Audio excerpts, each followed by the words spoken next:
आचार्य चाणक्य के प्रेरक विचार। जो बीत गया उसके लिए हमें परेशान नहीं होना चाहिए, न ही हमें भविष्य के बारे में चिंतित होना चाहिए। विवेकी पुरुष केवल वर्तमान क्षण से निपटते हैं। सांप के दांत में, मक्खी के मुंह में और बिच्छू के डंक में जहर होता है, परंतु दुष्ट मनुष्य इससे अतृप्तन है।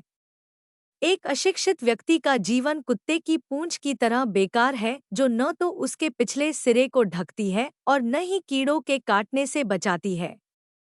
जब तक आपका शरीर स्वस्थ और नियंत्रण में है और मृत्यु दूर है, अपनी आत्मा को बचाने का प्रयास करें। जब मृत्यु निकट हो तो तुम क्या कर सकते हो? वह जो हमारे मन में रहता है वह निकट है, हालांकि वह वास्तव में दूर हो सकता है। लेकिन जो हमारे दिल में नहीं है वह दूर है, भले ही वह वास्तव में पास हो। नैतिक उत्कृष्टता व्यक्तिगत सुंदरता के लिए एक आभूषण है। धर्मी आचरण, उच्च जन्म के लिए, सीखने में सफलता और धन के लिए उचित खर्च। किसी व्यक्ति की उत्पत्ति का अनुमान उसके व्यवहार से, उसके मूल स्थान का उसके स्वर से और उसके भोजन के सेवन का अनुमान उसके पेट के आकार से लगाया जा सकता है। पृथ्वी सत्य की शक्ति द्वारा समर्थित है। यह सत्य की शक्ति है जो सूर्य को चमकाती है और हवा चलती है। वास्तव में सभी चीजें सत्य पर टिकी हुई हैं। अपने व्यवहार में बहुत ईमानदार न हो, क्योंकि जंगल में जाकर आप देखेंगे कि सीधे पेड़ कट जाते हैं और टेढ़े खड़े रह जाते हैं। हमें सदैव वही बोलना चाहिए जो उस व्यक्ति को प्रसन्न करे जिससे हम कृपा की अपेक्षा रखते हैं। जैसे शिकारी जब हिरण को मारने की इच्छा करता है तो वह मधुर गीत गाता है। एक विद्वान व्यक्ति लोगों द्वारा सम्मानित किया जाता है। एक विद्वान व्यक्ति अपनी विद्या के लिए हर जगह सम्मान पाता है। वास्तव में विद्या का सर्वत्र आदर होता है। जो मनुष्य सभी प्राणियों के लिए दया और करुणा रखता है वह निश्चित रूप से धार्मिक है। उसे अपनी धार्मिकता साबित करने के लिए किसी धार्मिक प्रतीक या चिन्ह की आवश्यकता नहीं है। जहां ये 5 व्यक्ति न हों, वहां एक भी दिन न रुकें। एक धनी व्यक्ति, एक वैदिक विद्या में पारंगत ब्राह्मण, एक राजा, एक नदी और एक वैद्य। वह जो नाशवान के लिए जो अविनाशी है उसे त्याग देता है, जो अविनाशी है उसे खो देता है, और निस्संदेह उसे खो देता है जो नाशवान भी है।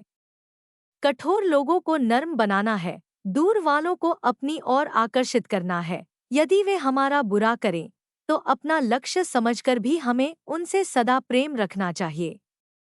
ज्ञान पवित्र कामधेनु के समान है और उस वृक्ष के समान है जो हर मौसम में फल देता है। अज्ञात क्षेत्रों में यह सुरक्षा प्रदान करता है और आपको पुरस्कार प्रदान करता है। मनुष्य अकेला पैदा होता है और अकेला ही मरता है, और वह अपने कर्मों के अच्छे और बुरे परिणामों को अकेले ही भोगता है, और वह अकेला ही नरक या परमधाम जाता है।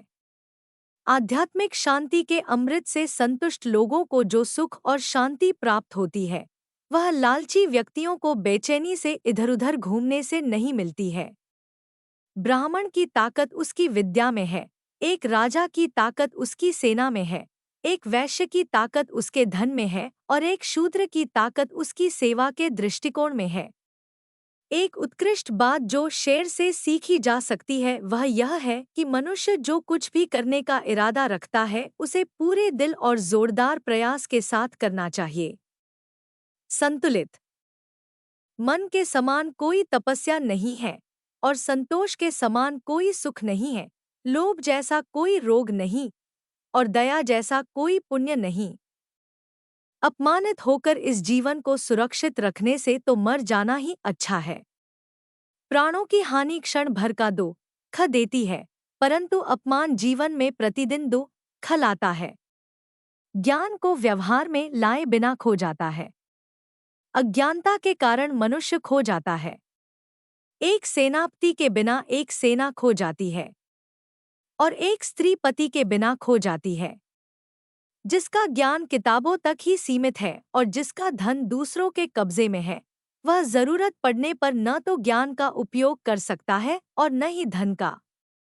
कई बुरी आदत अतिभोग के माध्यम से विकसित की जाती है और बहुत से एक अच्छी सजा से। इसलिए अपने बेटे के साथ साथ अपने शिष्य को भी मारो, उन्हें कभी शामिल न करें।